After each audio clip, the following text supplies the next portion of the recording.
Bismillahirrahmanirrahim. Assalamualaikum warahmatullahi wabarakatuh. Khairunas anfa'um linas. Baiklah kawan-kawan, bertemu lagi dengan saya di channel Terpilah Sejagat Raya. Hari ini saya akan berbagi informasi ini ya. Kenapa saya sebut informasi? Karena banyak teman-teman saya itu pengusaha Depot Air Minum Isi Ulang ya. Walaupun kecil-kecilan ya, namanya juga pengusaha pedagang gitu ya. Ada yang bertanya seperti ini. Ini saya jelaskan kepada teman saya bertanya, "Kakak, bagaimana kalau misalkan mencuci tandon penampungan itu memakai acid atau sitrun kalau di daerah Jawa Barat."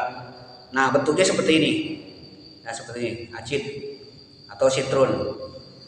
Apakah mencuci tandon penampungan pakai sitrun itu berbahaya atau tidak? Boleh atau tidak? Nah, di sini saya akan jawabnya. Nah, jadi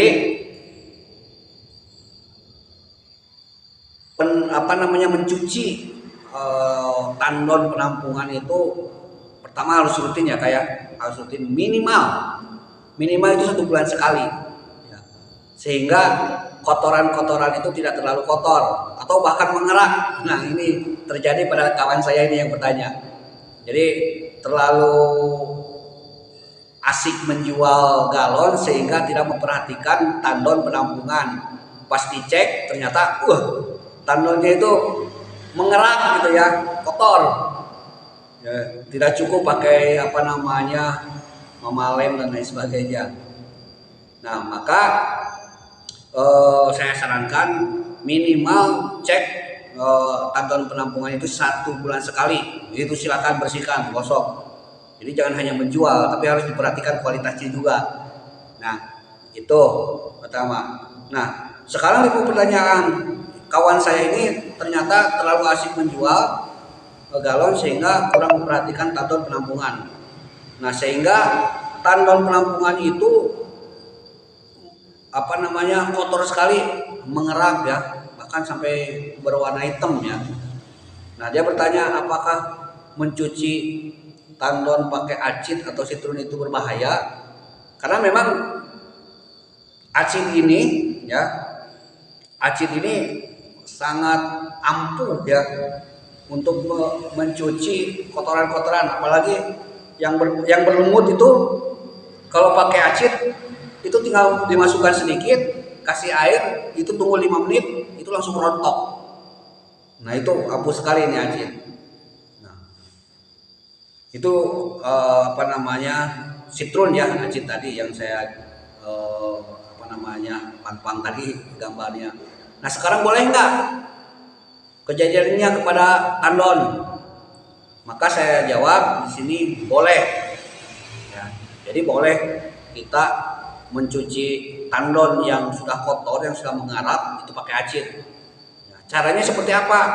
Nah, caranya itu silahkan kalau misalkan dalam tandon itu masih banyak air, itu silahkan keluarkan ya, silahkan keluarkan, dan biasanya nanti sisa 1,5 jengkal lah ya, air 1,5 jengkal. Nah, itu kakak sisakan air 1/2 jengkal karena pembuangan itu biasanya nggak nyampe full ya.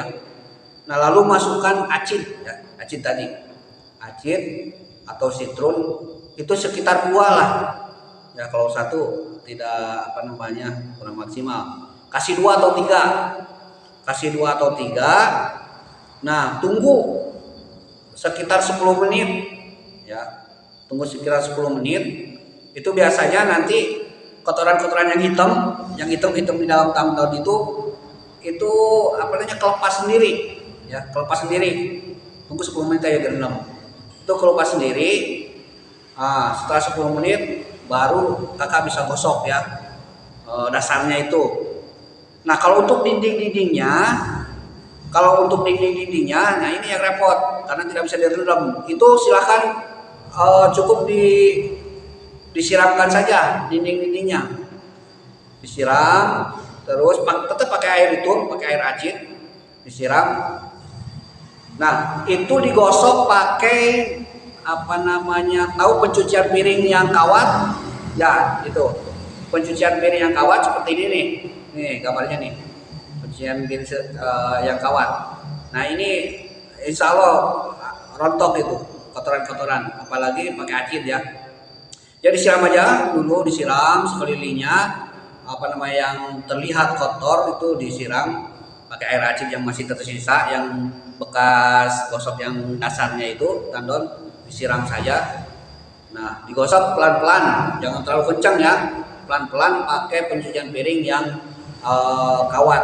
Nah, insya Allah itu akan bersih putih, ya, bersih putih. Saya yakin itu, karena saya juga pernah pengalaman. Nah, terus bagaimana apa namanya membuangnya?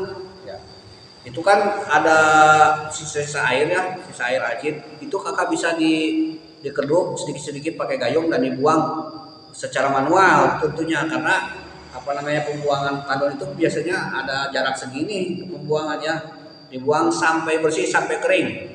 Nah nanti di akhir itu kakak harus disemprot pakai air entah dari keran atau apa, itu pakai kanebo kak, pakai kanebo sampai bersih minimal 2 kali ya, kanebo sampai bersih sekelilingnya yang tadi terkena acid.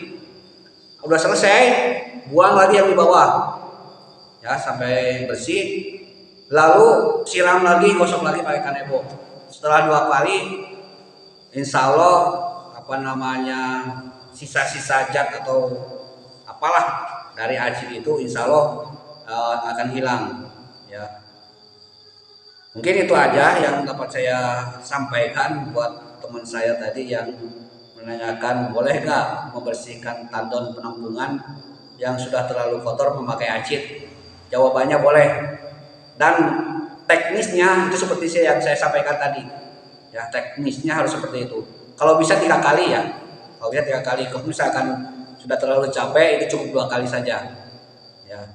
Mungkin itu saja yang dapat saya sampaikan, mudah-mudahan ini bermanfaat ya, khususnya bagi pengusaha depot air minum isi ulang dan umumnya bagi kawan-kawan sekalian ya yang apa namanya rumah-rumah itu kan pakai tandon juga. Nah, itu kan harus dibersihkan agar apa namanya tidak menimbulkan penyakit kulit gitu ya. Mudah-mudahan bermanfaat. Kurang lebihnya mohon maaf. Jaya terus pengusaha depot air minum isi ulang. Terima kasih. Wassalamualaikum warahmatullahi wabarakatuh.